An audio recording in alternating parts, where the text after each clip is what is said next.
Good evening sa lahat. We praise the Lord this evening because we can gather and we can take a look at the record of the scriptures on the ultimate sacrifice of the Lord Jesus Christ. And I hope and pray na ito pong ating pagtitipon ngayong hapon will not only be an alignment to what the world and the rest of the Christians do, but much more than that, ay mas lalo po natin maghalagahan, appreciate, at lalo po natin ibigin ang Panginoon sa Kristo. So as we begin, I'd like to read from the book of John. Okay, John chapter 19, the record regarding the death of the Lord Jesus Christ. In John chapter 19, verses 28 hanggang 42.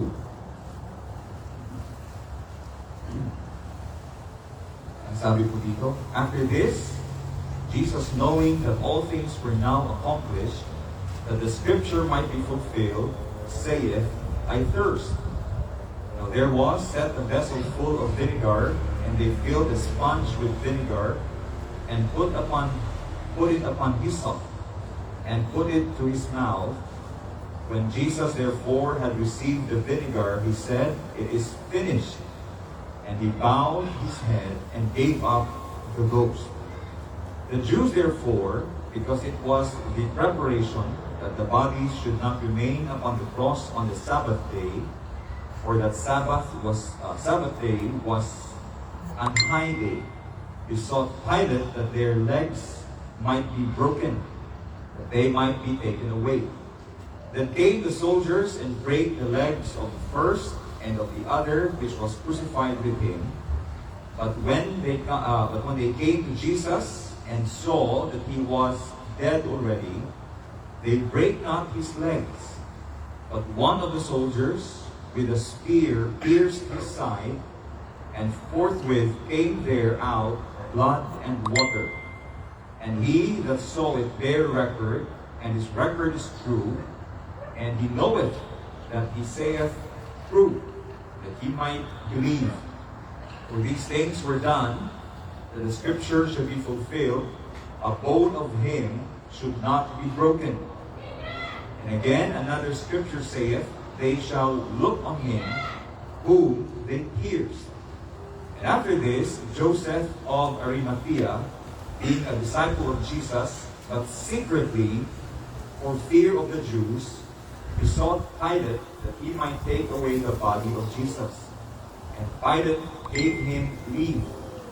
He came therefore and took the body of Jesus, and there came also Nicodemus, which at the first came to Jesus by night, and brought a mixture of myrrh and aloes, about 100-pound weight.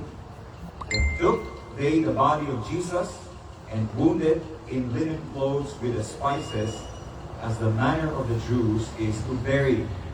Now, in the place where he was crucified, there was a garden, and in the garden a new sepulchre, wherein was never man yet laid. There laid they Jesus therefore, because of the Jewish preparation day, for the sepulchre was nigh at hand. Okay, tayo po yung manalangin. Panginoong Diyos, ang makapangyarihan, we thank you, Lord, that we are blessed with this day to remember what your only begotten Son, Jesus Christ, had done for our salvation.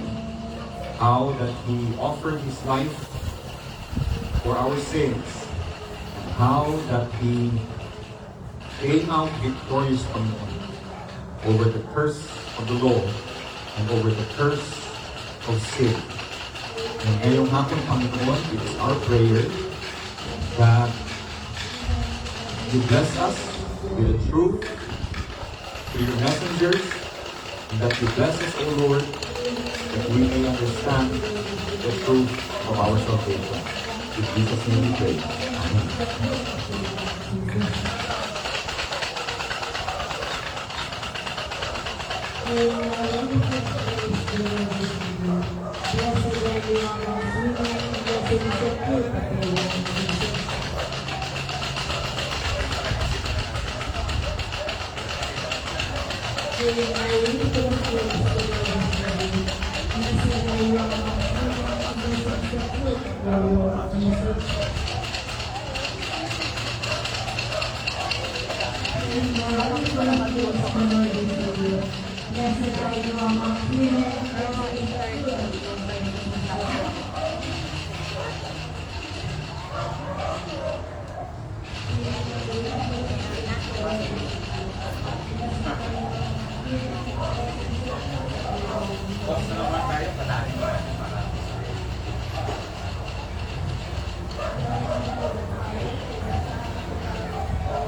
He paid the price for me.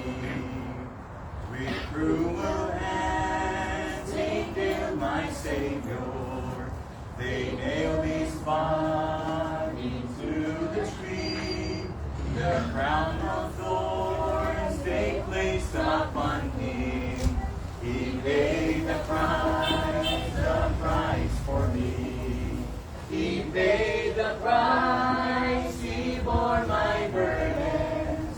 His life He gave upon the tree. Oh, praise the Lord, He is my Savior.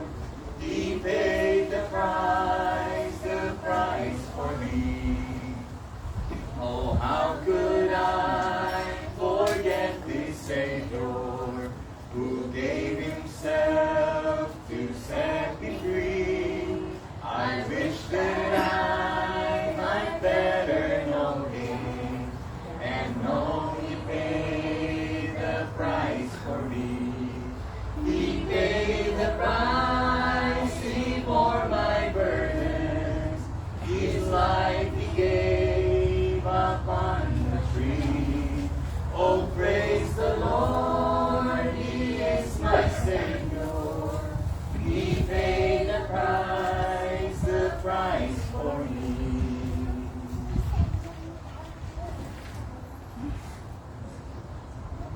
Our next text is number 152, Dripping from the Cross.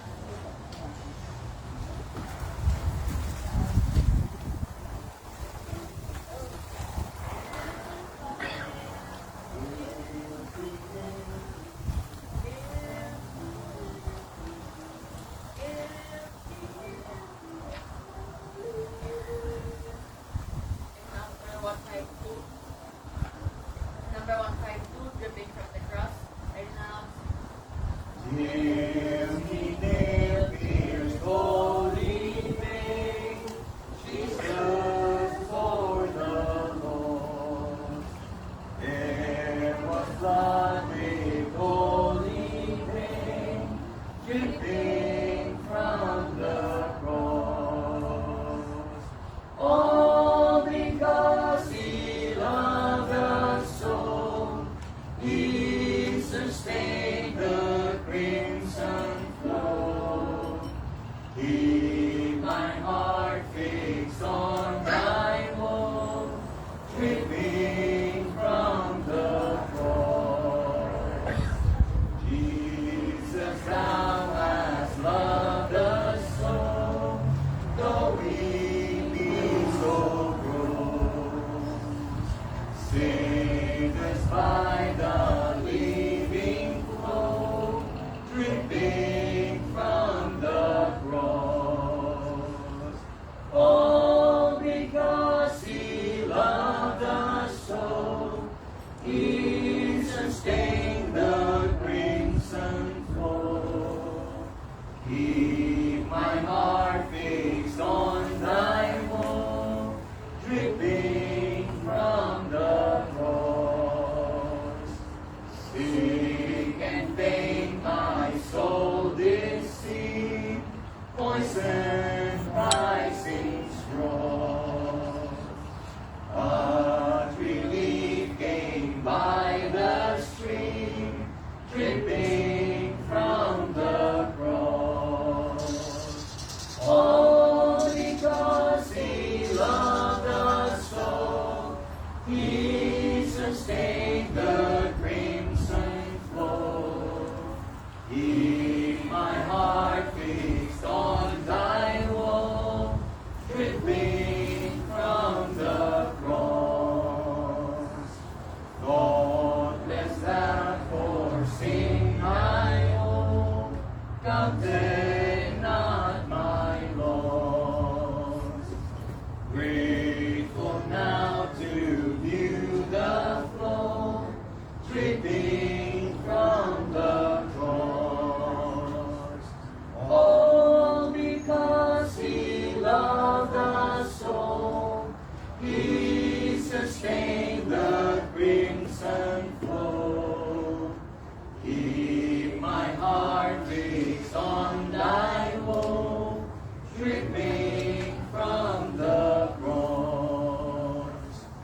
Worldly pleasures once my dream, tempted like their gloss, till I saw the starless stream, dripping from the cross. All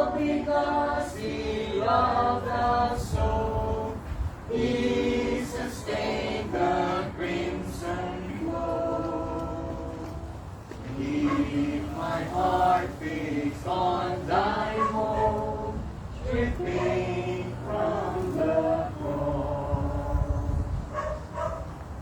I call it Elder Dan.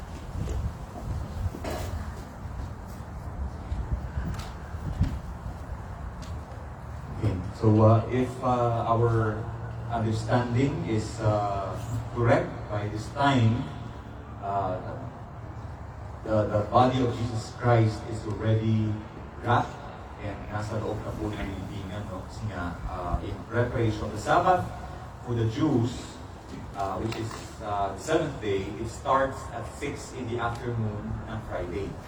Kaya minadali nilang ibaba yung katawan ni Kristo kasi ayaw nila na merong nakapako sa krus at the start of the Sabbath day. Now, as to the what happened is one thing, pero yung maunawaan po natin kung bakit nangyari o ginawa ni Kristo yung mga ginawa niya is another thing. At yun po ang ating goal ngayong hapong ito, na unawain po ang kahalagahan ng mga ginawa ni Kristo para sa ating sa kanyang mga tupa. Because we know that what happened to Jesus Christ was not him being a victim of the circumstances. Jesus Christ willingly and lovingly did what He did, para po sa ating kaligtasan. And so this evening, we are blessed to have Elder June to join us and myself later on na magbahagi po ng salita ng Panginoon. And I hope na ito po ay magiging pagpapala sa ating lahat. So I'd like to invite Elder June na ibahagi sa ating salita ng Panginoon. Thank you.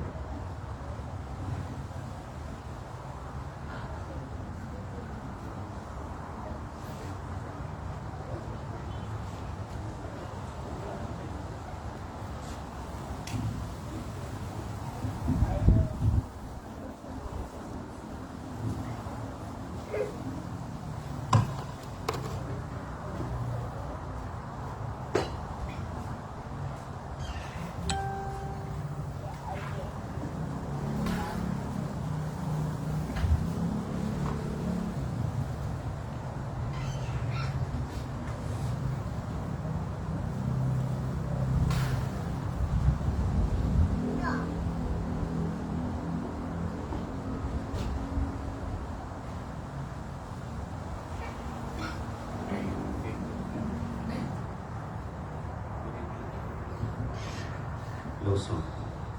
Magandang gabi po sa ating lahat. Puri ng Panginoon at nandito po tayo para sa kanyang salita. Isa pong parangalan na kami po ay makatuloy sa inyo. Nawa ay samahan po tayo ng Panginoon at tulungan tayo na makaunawa ng kanyang salita sa gabi nito. So, although hindi po ako nakapag-prepare the last 7 last words of our Lord Jesus Christ, I'm familiar, but still we can relate. Let's take a look on John chapter 14, verse 18.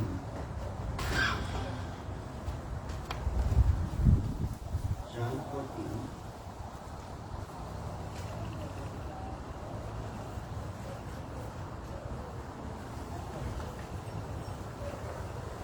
Verse 15 to 21. Let me read. It says here, if you love me, keep my commandments, and I will pray the Father, and he shall give you another comforter, that he may abide with you forever. Even the Spirit of truth, whom the world cannot receive, because it saith him not, neither knoweth him, but you know him, for he dwelleth with you, and he shall be in you. I will not leave you comfortless, I will come to you. Yet a little while, and the world see me no more, but ye see me, because I live, and ye shall live also. In that day ye shall know that I am in my Father, and ye in me, and I in you. He that hath my commandments, and keepeth them, he it is that loveth me, and he that loveth me shall be loved of my Father, and I will love you, and will manifest myself to him. Pagpalain ng Panginoon. Manalangin po tayo. Panginoong Diyos, kami po ay nilikuhod sa iyong harapan, sa trono ng iyong biyaya. Kayo pulutan mo, Panginoon, na kami po ay magkaroon ng pangunawa sa iyong mga salita. Mga Panginoon, inyo pong kayagan at pangunahan kami ng Banal Espiritu na siyang aming magiging pagpuro, Panginoon. Buksan niyo po ang aming puso at isipan. Bigyan kami ng kainahunan at kapakumbabaan na magpasakop sa mga salita niyo, Panginoon. At ikaw ang maitaas sa aming kalagitnaan. Inyo pong ipagpatawad ang aming mga karunihan na nakikita po sa aming isip, sa aming puso, sa amang bahagi ng aming mga nagawang hindi kalugod-lugod sa iyo. Hindi po kami linisin at gawing karapat-dapat, Panginoon, na makinabang ang iyong mga salita. Maraming salamat po, purihin ka, itong aming dalangin sa pangalan ng Jesus. Amen. So, sa verse 15, mga kapatid, sayo dito, if ye love me and keep my verse 15. If you love me, parang mali yata yung basa.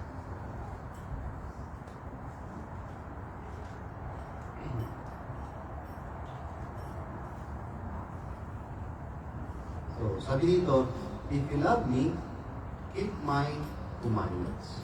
So,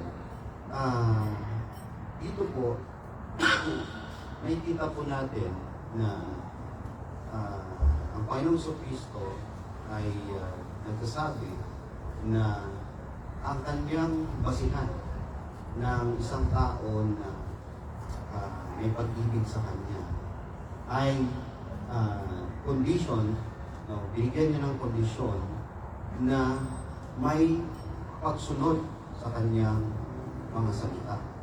At ito pong sinasabi niya, if you love me, this is also similar sa kanyang sinabi sa ibang talata na kung saan, if any man love me, take up his cross and follow me. So, laging yun ang kanyang kondisyon para i-prove natin sa kanya na meron tayong pag-ibig sa kanya.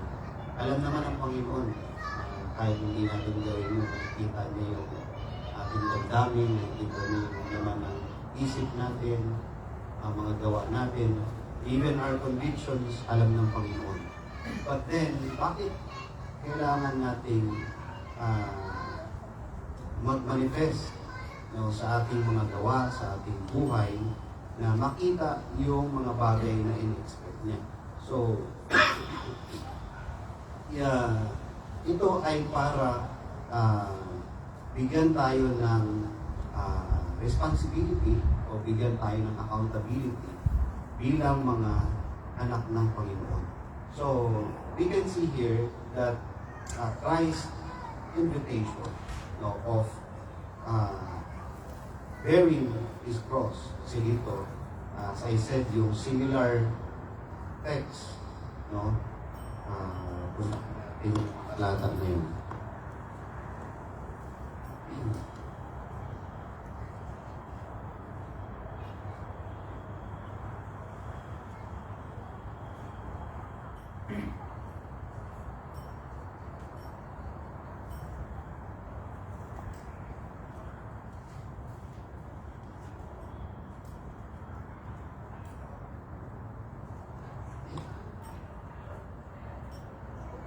Let's open our Bible in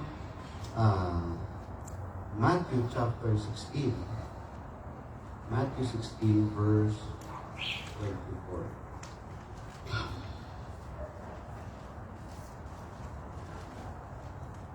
Then Jesus said, Matthew 16, verse 24.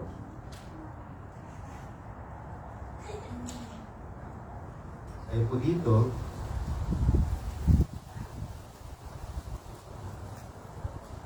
Then Jesus said unto his disciples, If anyone will come after me, let him deny himself, take up his cross, and follow me.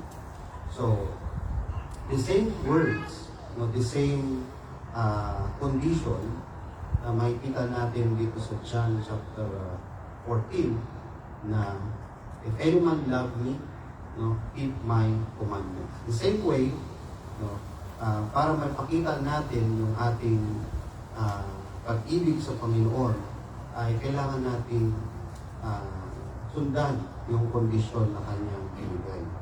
So, dito, yung kanyang invitation of coming to Him, following Him, taking up His cross.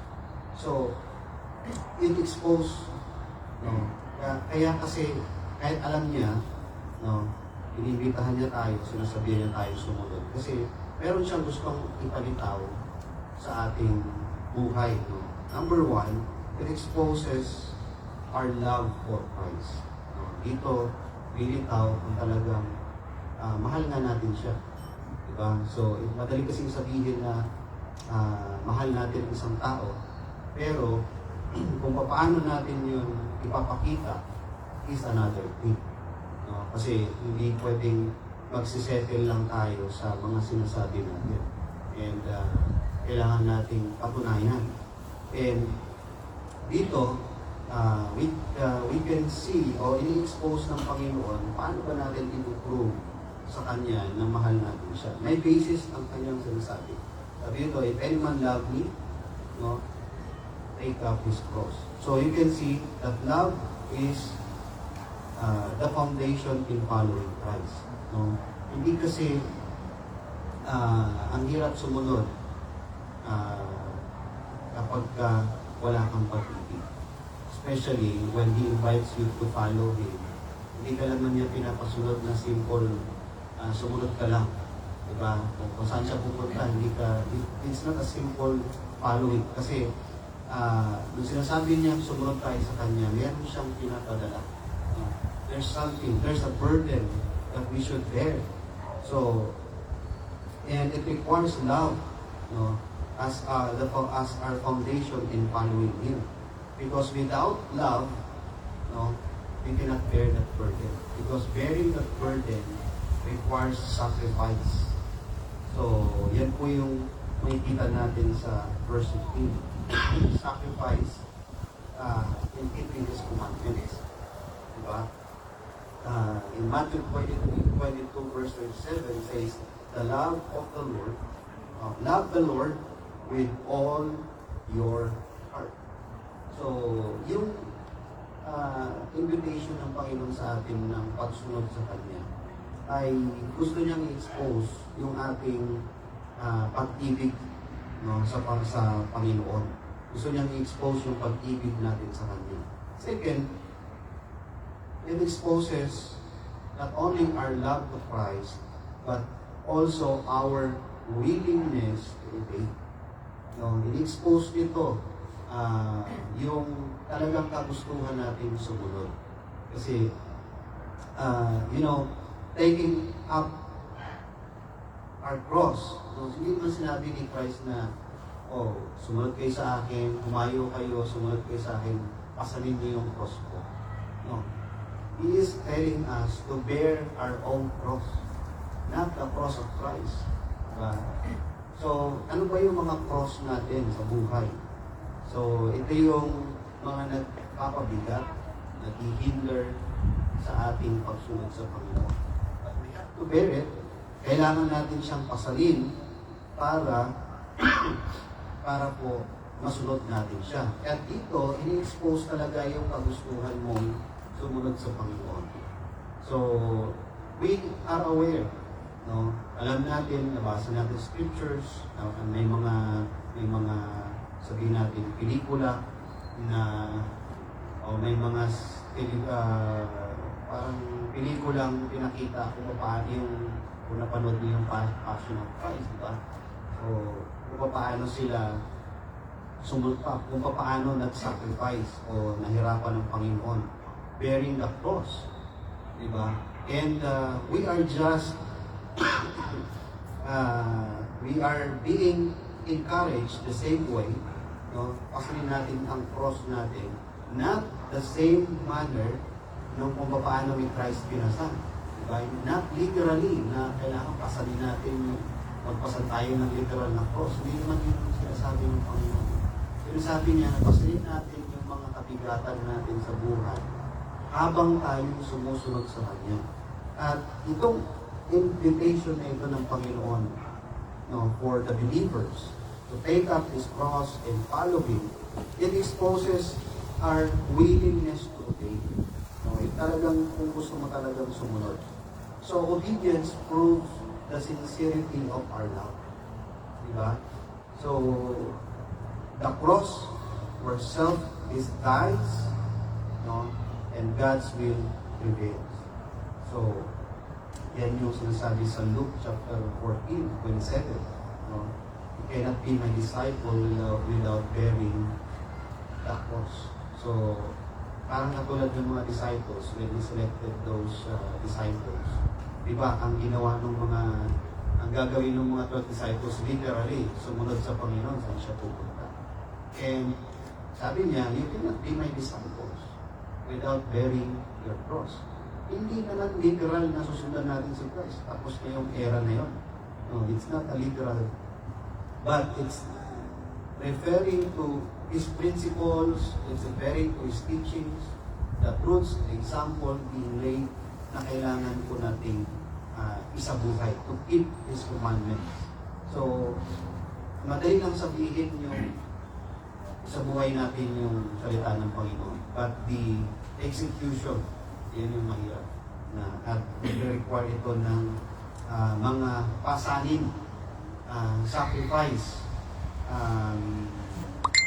and sometimes it requires sacrificing your enjoyment to the pleasure of the world. Yun yung mga bagay na dapat nating intindihan. Part ng ating pagsunod sa Panginoon. In Romans 12 verse 1, sabi doon, present your bodies a living sacrifice. So, kung talagang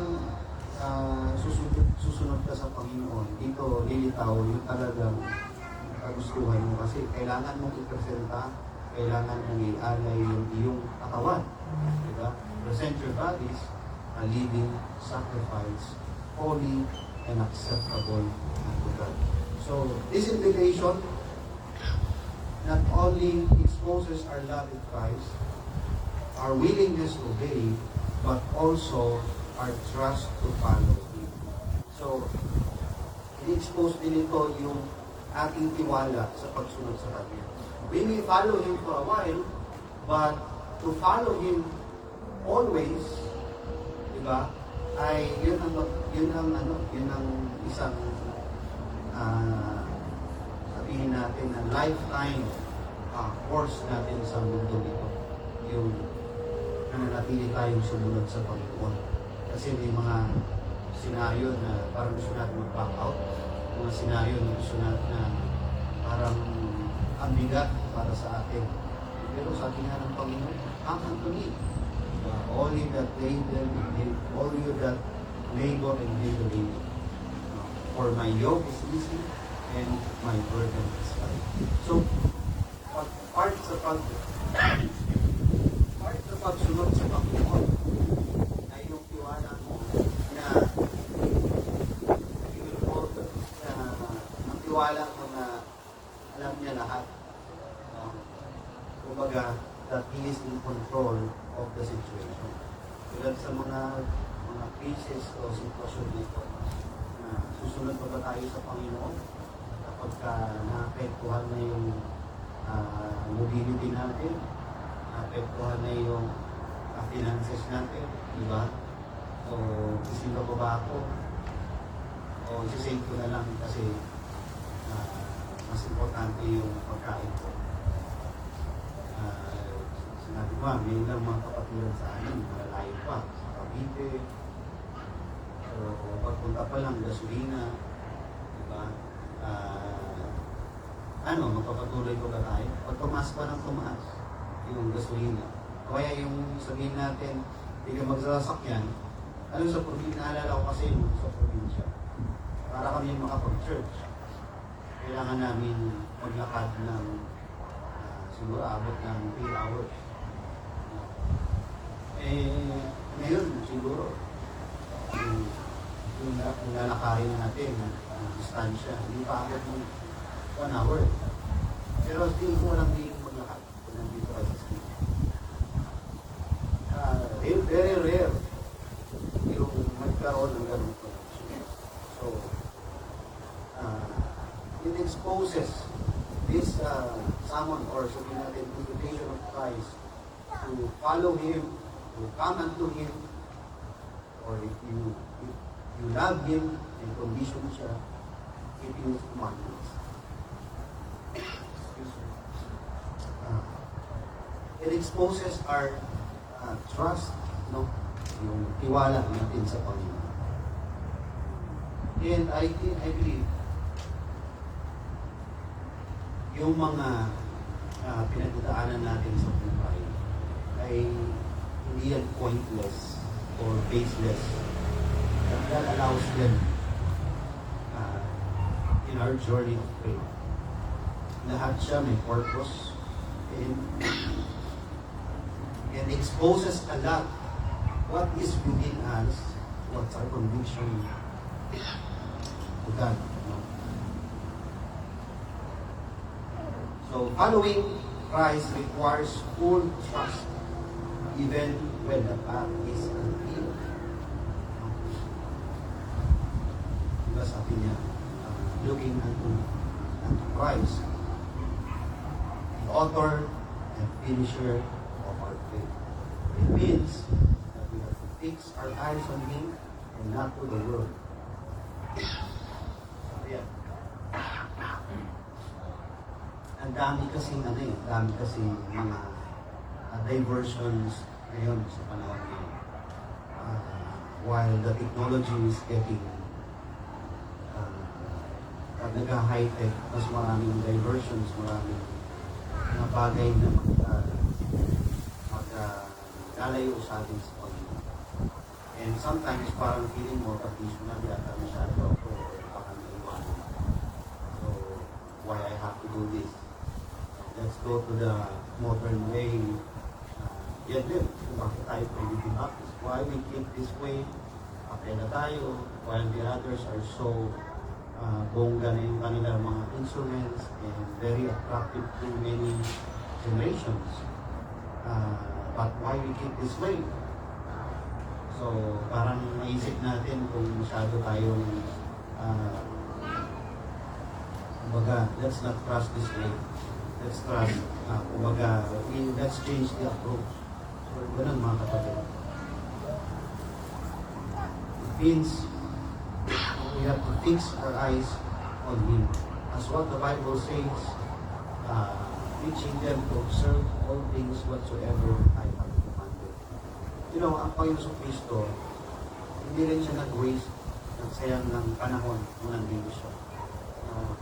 Pagkikinan natin, stay lang siya dito ng at least 33 years. Nandito siya.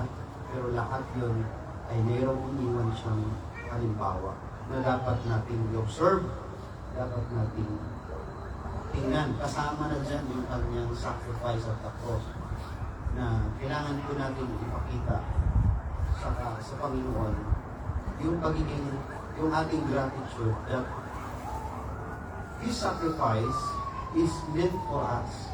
Diba? Yun talaga naman yun. At siya pumunta rito or to save His people.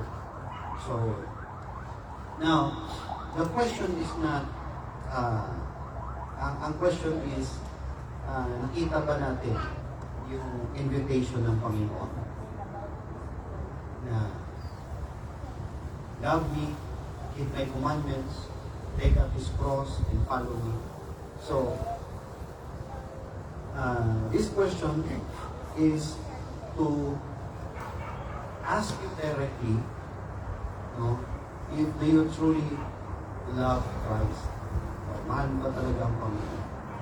And this question, so this invitation point or gives us question na are you willing to deny yourself? And last, will you follow Him no matter what happens?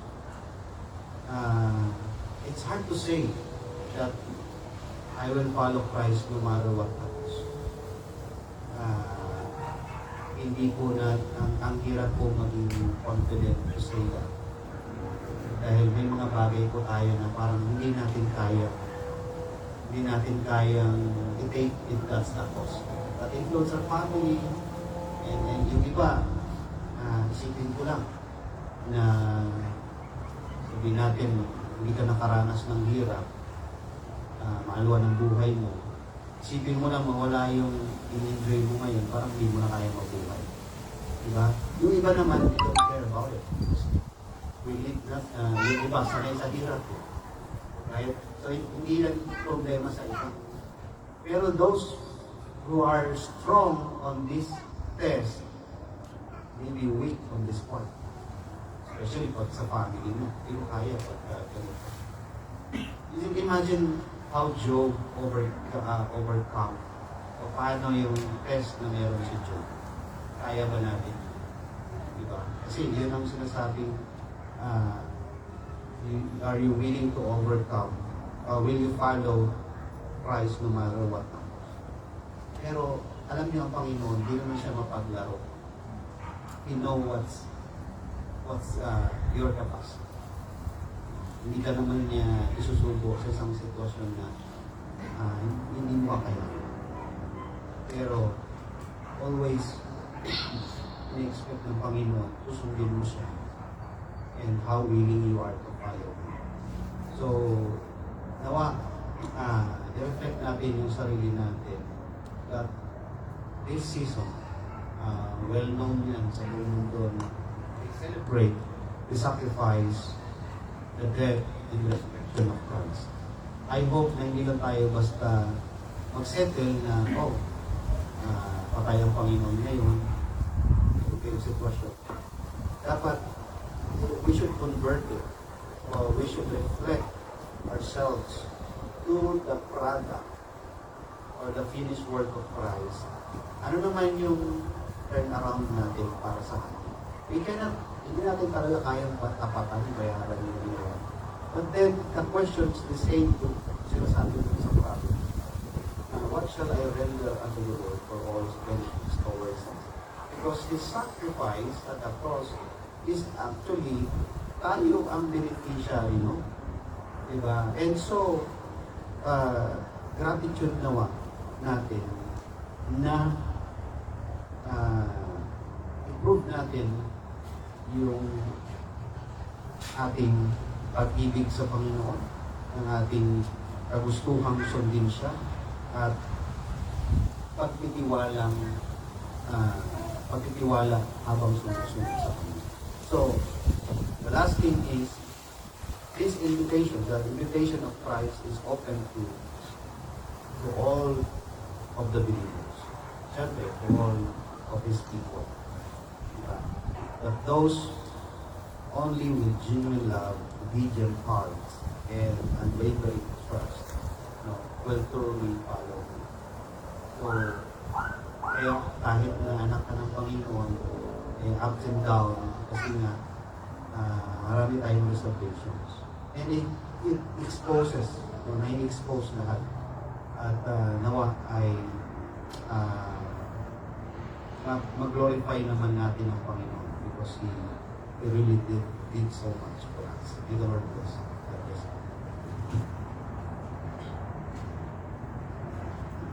Salamat, Brother June.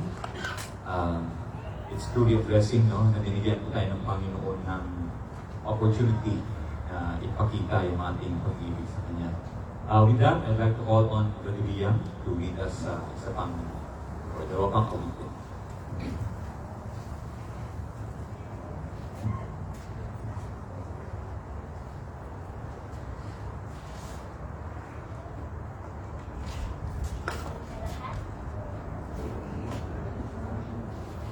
Our first name is hymn number 180.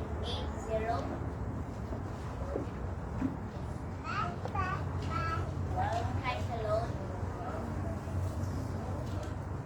In Christ alone.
Okay, sa ating pong next exhortation, I'd like to invite you to open your Bibles to the book of Hebrews, chapter 10. Hebrews chapter 10. And I'd like to share with you a message I hope would help us see the importance of the work of Christ para po sa kanyang mga hinirang. Okay? And this is Hebrews chapter 10. Babasahin po natin verses 1 hanggang verse 10. Hebrews 10, 1 to 10. Verse 1, ang sabi po dito, "For the law, having a shadow of good things to come, and not the very image of the things, can never with those sacrifices which they offered year by year continually make the comers thereunto perfect. For then would they not have ceased to be offered, because that the worshippers once purged should have had no more conscience of sin. But in those sacrifices there is a remembrance again made of sins every year. For it is not possible that the blood of bulls and of goats should take away sins. Wherefore, when he cometh into the world, he saith, Sacrifice and offering thou wouldest not, but a body hast thou prepared me. In burnt offerings and sacrifices for sin thou hast had no pleasure. Then said I, Lo, I come. In the volume of the book it is written of me, to do thy will, O God. Above, when he said, Sacrifice and offering and burnt offerings and offering for sin thou wouldest not, neither hast pleasure therein, which are offered by the law. Then said he, Lo, I come to do thy will, O God. He taketh away the first, that he may establish the second. By the which will we are sanctified through the offering of the body of Jesus Christ once for all. Ay ko'y manalangin. Panginoong Diyos, kami po ay humihingi ng inyong karunungan ngayong gabi ito, Panginoon, at na makita po namin ang kahalagahan ng ginawa ng aming Panginoong Kristo para sa aming kaligtasan. Pagkasan niyo, Panginoon, itong aming naisip pag-aaral, ito po ang aming panalangin sa pangalan ng aming Panginoon at tagapagligtas na sa Kristo. Amen. Okay. So, ang pamagat po na aking ibabahagi ngayong gabi is from regular to eternal. Okay? From regular to eternal. When you say regular, ibig sabihin po niyan ay paulit-ulit po siyang ginagawa. And in fact, ito pong ginagawa natin is something that is done regularly. The Sunday service is regular. Our prayer, I hope, is regular. Yung pagbabasa po natin ng salita ng Panginoon ay regular. But then, ginagawa po natin siya hindi para ma-earn yung ating kaligtasan, kundi dahil tayo po ay ligtas na. It means to say this is only a response to what Jesus has already done for us. Pero in the Old Testament, meron po kasi silang ginagawa regularly, at kung bakit po siya paulit-ulit ang ginagawa, dahil ito po ay nagdadala pa rin ng pabalik-balik na pag-alala po sa kanilang mga nagawang kasalanan. And because of that, we see here what was impossible for men and what was impossible for animals ay ginawa pong posible ng Panginoong Kristo. So what was impossible was made possible by the Lord Jesus Christ.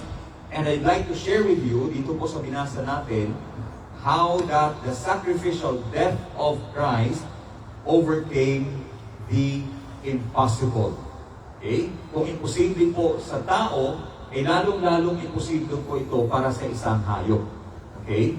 In fact, even in the Old Testament, sinabi po ng isang propeta, sabi niya, even Lebanon is not enough or is not enough to burn. Ibig sabihin, kahit pa lahat ng puno sa Lebanon, dahil ang Lebanon po ay kilala po sa napakaraming puno, kahit pa po lahat ng puno sa Lebanon ay putulin at gawin panggatong, hindi po siya enough para po sa lahat ng mga animal sacrifices na susunugin po ng mga Israelita. Much more, para po, or much less para po sa buong mundo. Kahit pasunugin lahat ng puno para mag-alay po ng mga hayop para sa Panginoon na hindi pa rin po sapat para i-appease o extinguish yung puot ng Panginoon na dala po ng kasalanan. And so, a few things I would like to share with us this evening, and I'd like to start from verse 4. In fact, in verse 3, sabi niya, but in those sacrifices, there is a remembrance again made of sins every year. Okay, meron pong Day of Atonement. Paulit-ulit po, mag-aalay po sila ng hayop sa Holy of Holies. And that is for the nation of Israel. But then in verse 4, sabi dito ni Apostle Paul, sabi niya, for it is, in verse 4, sabi po niya, for it is not possible that the blood of bulls and of goats should take away sins. Okay? Imposibleng matanggal. Imposibleng mabayaran ng dugo ng at kahit pa ng laman ng hayop ang kasalanan ng bawat taong nagkakasala sa Panginoon. And that's why I believe even in Habakkuk, in chapter 3, verse 17 to 18, okay?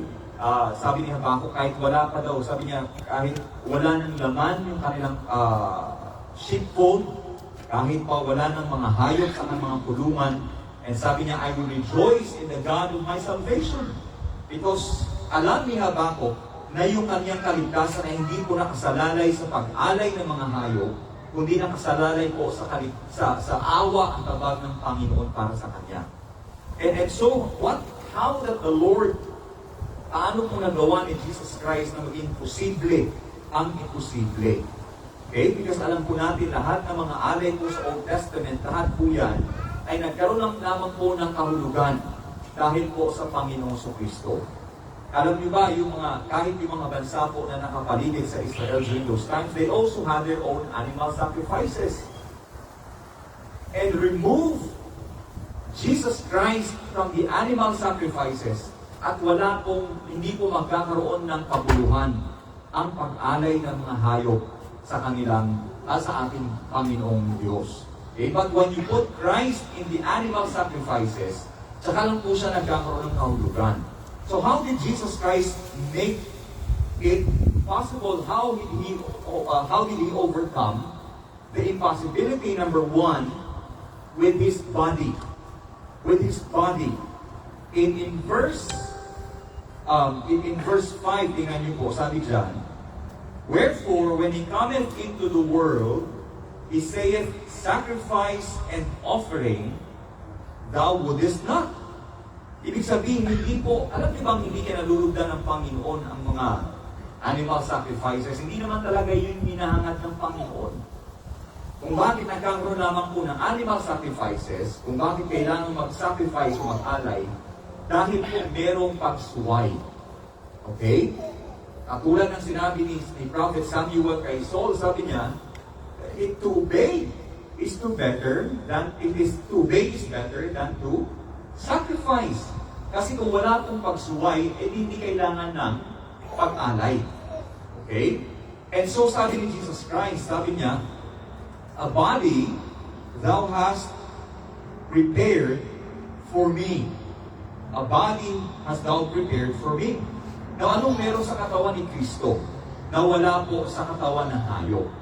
Well, number one, kung bakit po nahulog sa kasalanan ang tao is because of man.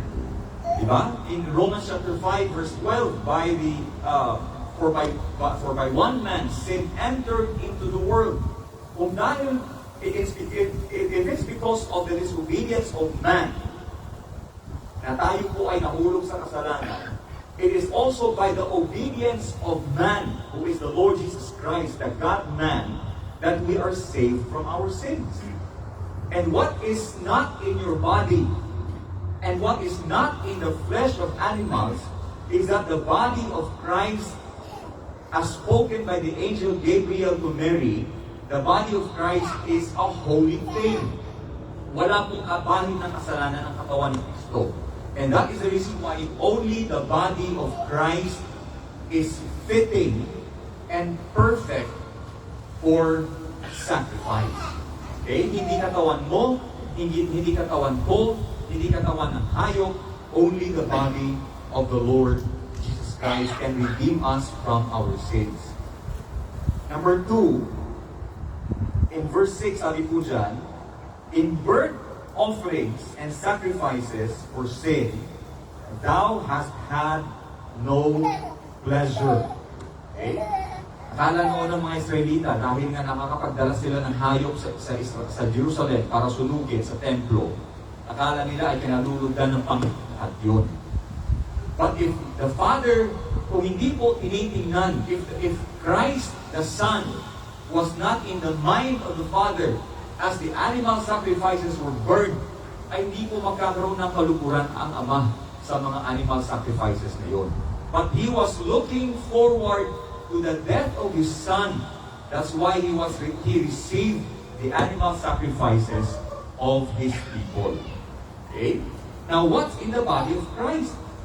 Sabi ko kanina, kahit yung buong Lebanon, kahit lahat ng puno ay gagamitin kong panggatong, hindi pa rin po maaalis ang puot ng Ama sa ating mga kasalanan.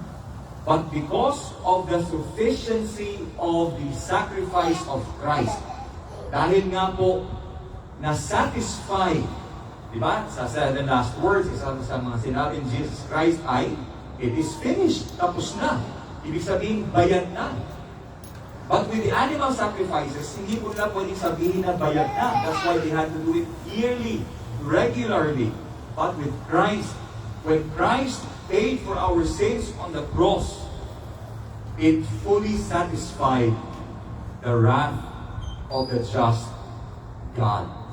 Okay? Ang sakripisyo lamang, yung alay lamang ng Panginoong Kristo, ang buong buo na nakapagbayad sa ating mga kasalanan. And because the wrath of the Father was appeased, therefore, nagkaroon po ng satisfaction. Okay? Nagkaroon ng satisfaction. Kaya tingnan niyo po dyan sa may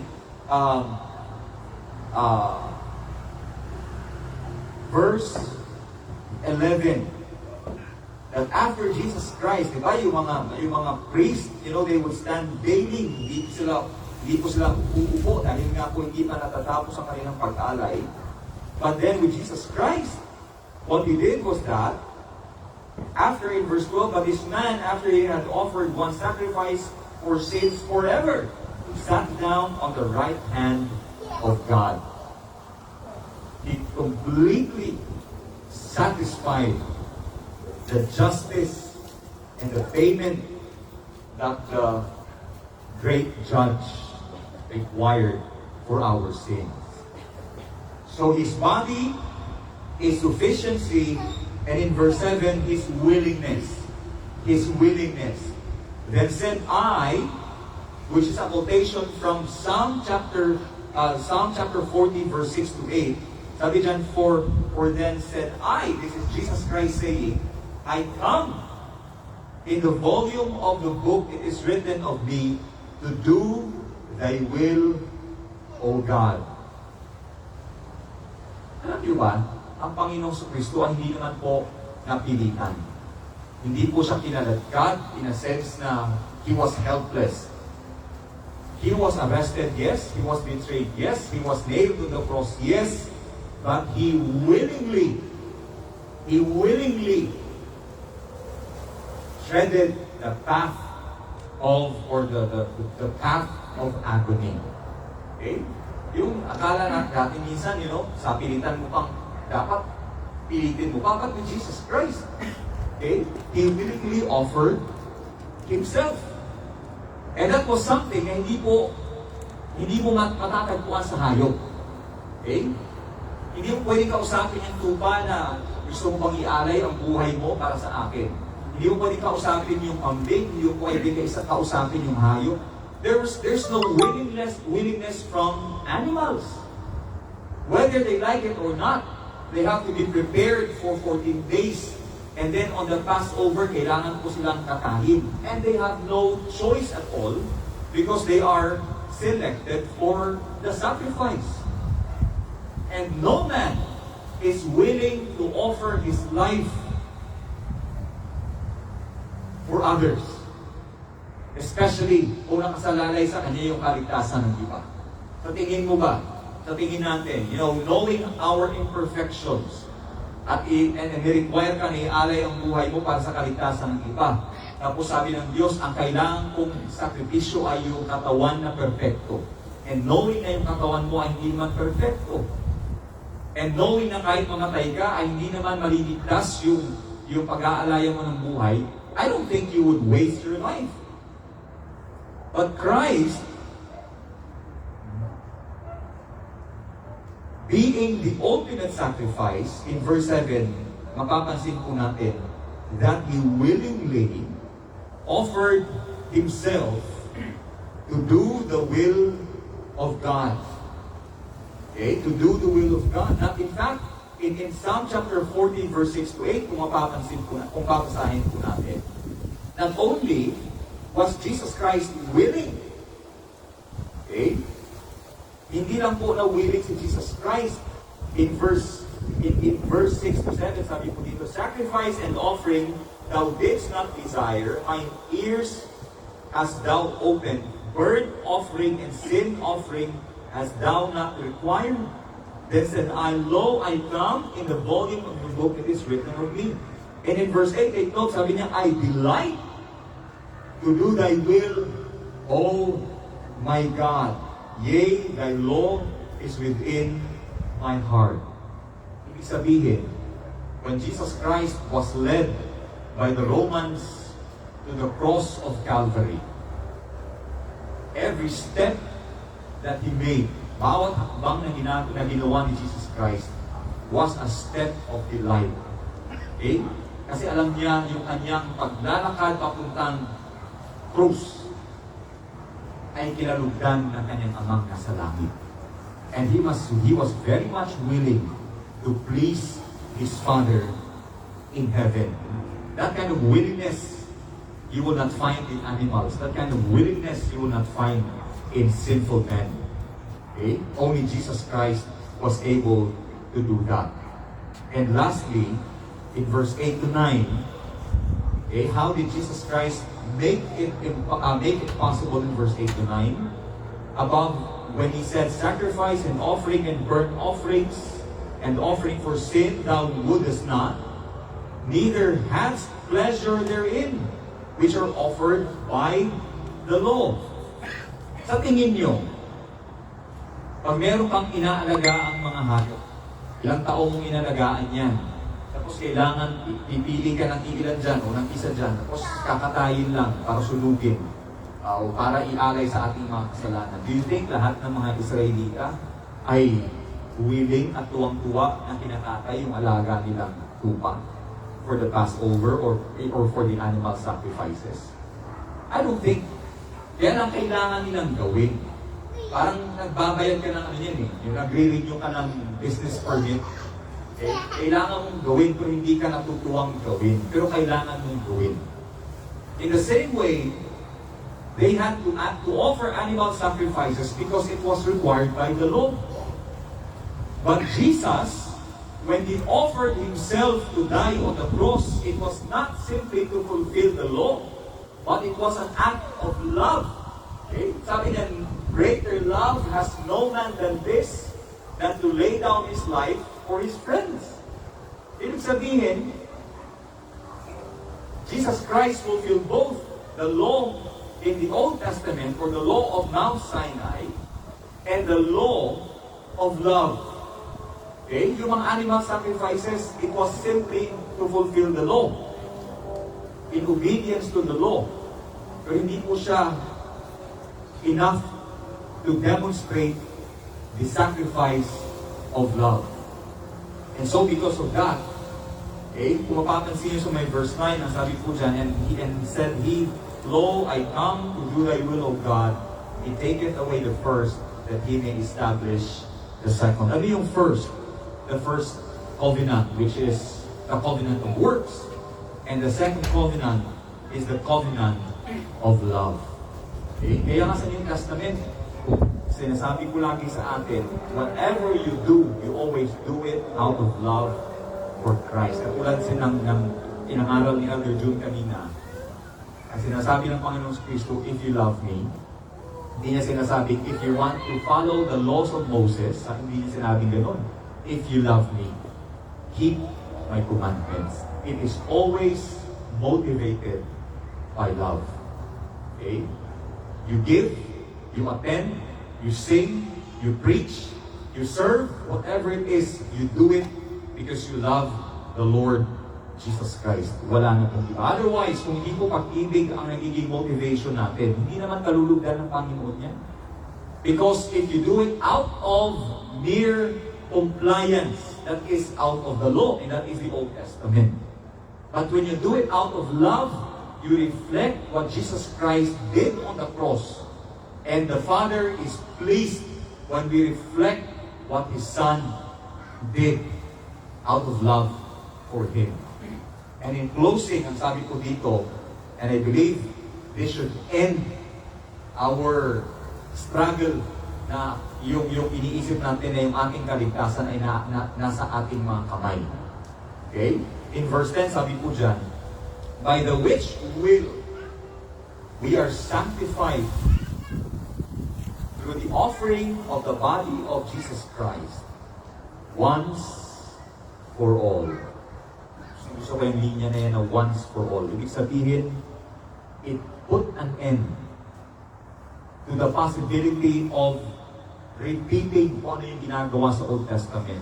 It put an end to the curse of living under the law. It put an end to the possibility na siningil na ng Panginoong Ama, ng Ama ang anak, tapos later on ay sisingilin niya ulit tayo. It puts an end, okay, to the possibility of us trusting our own good works. No? And trusting our obedience na yun yung magliligtas sa atin. Hindi po yun. If our sins, or because our sins are paid, it's because Jesus Christ said it is finished, and the Bible says that Jesus Christ sanctified us with His body once for all. And that is the essence of the work of Christ. What was impossible for the Old Testament saints, what's impossible for you and me, ay ginawa mong posible ng Panginoong Kristo dahil siya lamang po ang qualified para mag-alay ng kanyang buhay para po sa ating mga kaligtasan. Okay, and I hope that as we contemplate, habang iisipan at nagbubulay-bulayan po natin ang ginawa ng ating Panginoon sa Kristo. Okay? Na ginawa po niya yung maging posible ang imposible. Siguro, I hope, it would encourage us na i-overcome yung mga excuses natin sa paglilingkod sa Panginoon. Na kami mga posibleng pwedeng maging balakid sa paglilingkod natin sa Panginoon because Christ has made it possible for us to approach the throne of grace. Christ has made it possible for us to approach our Father in heaven. And if Christ made it possible, ibig sabihin, nag-change din yung perspective natin pagdating sa paglilingkod. Ibig sabihin, katulad ng sinabi kanina, if you love Christ, keep His commandments, ibig sabihin, ang paggawa mo ng kautusan ng Panginoon is no longer because it is required, but because it is an opportunity para ipakita natin ang ating pag-ibig, kung totoo ba ito o hindi. Kung ito ba ay ginagawa natin dahil iniibig natin ang Panginoon o dahil napipressure lang tayo na yung mga nakapaligid sa atin ay sumusunod si Panginoon. It will change your perspective. Na hindi mo titingnan yung paggawa mo yung pagsunod mo sa batas o pagsunod mo sa kautusan na ito pala yung, hindi mo na siya titingnan na ito yung magliligtas. titingnan mo na siya bilang pagpapakita ng pag-ibig. You know? Eh, sabi nga ng isang narinig kong preacher, sabi niya, it is no longer law-abiding, but fruit-bearing. Bilang pagpapakita na nga ng bunga ng pag-ibig sa ating mga puso. And so with that, itong imposible, regular na ginagawa nila ay naging once and for all, ay tinulundukan na po ng Panginoon sa Kristo. And because of that, we have all the reason to be thankful for Christ. We have all the reason to serve Him and to love Him and to love one another. Okay, tayo po'y manalangin. Panginoong Diyos, maraming salamat po na ipinadala niyo ang inyong bugtong na anak upang kami, Panginoon, ay iligtas dahil sa inyong biyaya at sa inyong habag, Panginoon. Alam niyo na imposible sa amin na iligtas ang aming mga sarili.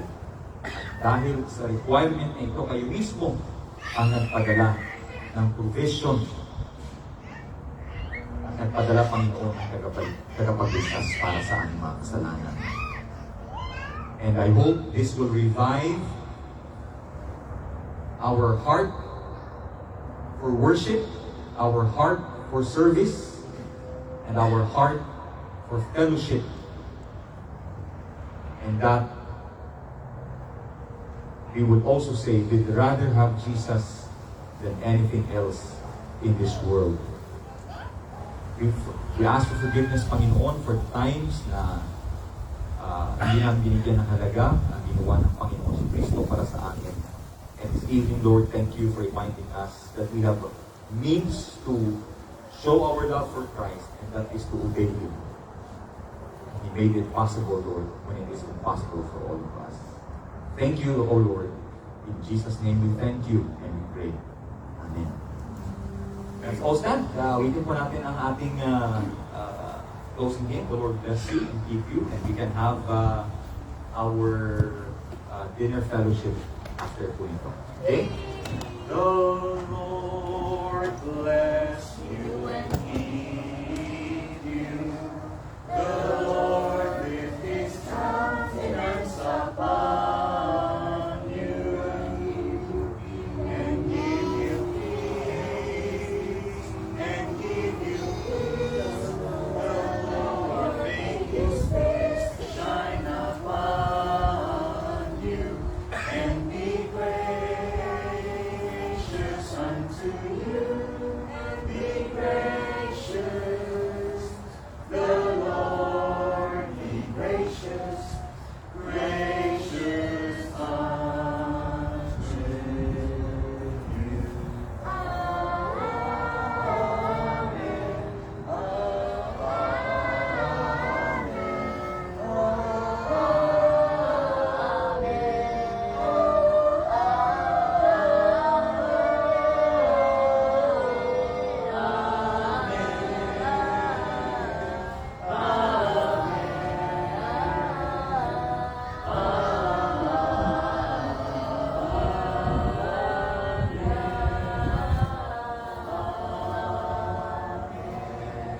Let us pray. Our gracious and heavenly Father, we thank you, Lord, for blessing us this evening with the presence of the saints, with the presence of Elder June and his family. We thank you, O Lord, for this fellowship. And we pray that you bless our food.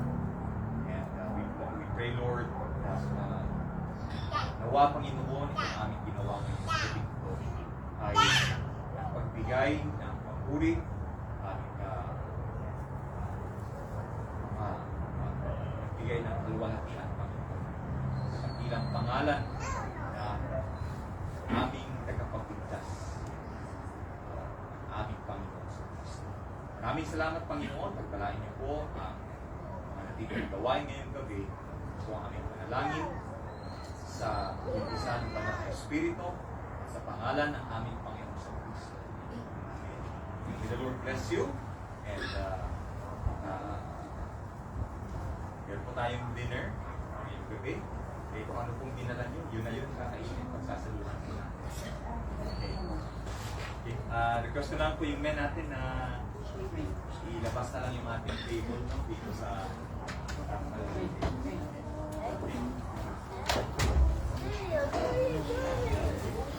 thank you for joining us. I do. Thank you.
Long, ano lang tayo, long na table. Okay. Tapos, Friday pa pala today. paano pala yung ano?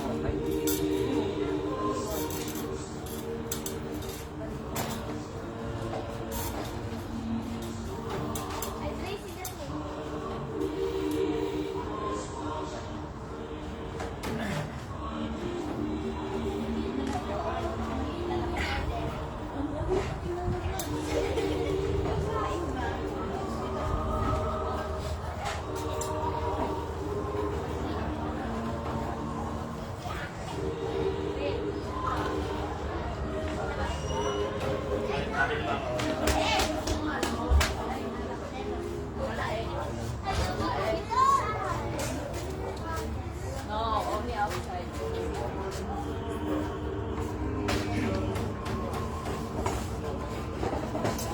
Dito na lang yung kuha lang tayo dito.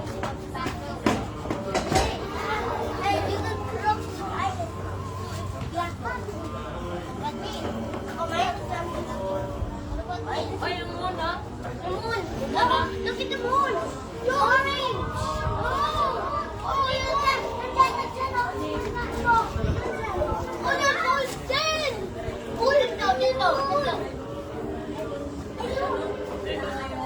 Golden na yung moon! Golden! Uy, may moon! Nakita ko! Sino? Diyan ako! Up, Lolo. Where's your orange? I never know. Daddy, look, it's not orange. Yeah, I was about to tell you orange. Daddy, I know it's you. I know. Why is it like that? Yes. Actually, the sunlight reflects the moonlight. Yeah, that's why it's colored that one. Actually, it looks something wrong because sunlight might be whitewash, right? But actually, it's different types of colors. And now, the orange changes. Yung ano, niluto kong bakalaw. That is it. Tapos medyo makalat to. Oh, now it's shifting color orange light. That's what's orange. So it's like that. The moon Tikman ko na kung kayanin. the color orange. Kasi baka mahal. And the last time it was red. So the last time when it was red, the red light was green. So the moon was only pale the red light, not the other light. Let's say the moon is pink and then the candle someone got green strong. It only has this one color that has six but well, I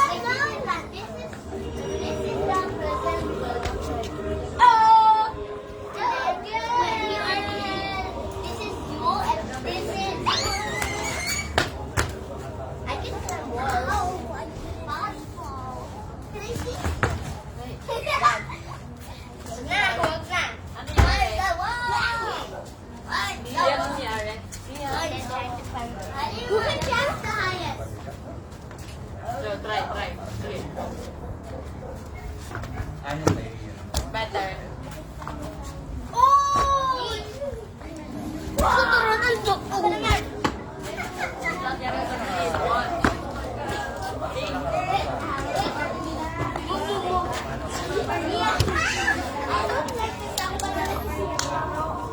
Ah, that's how I would do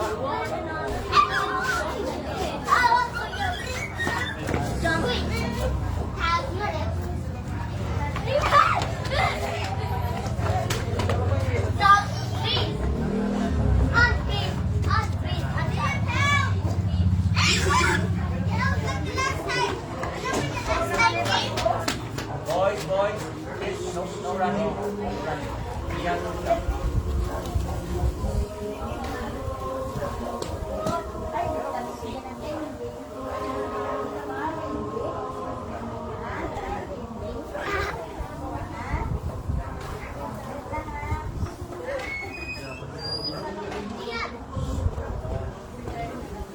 Yeah, we can play there. You should not run so fast.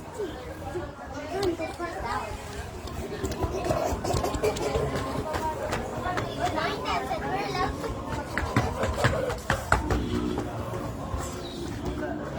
Look at Jojo's shoes. His slippers are glowing.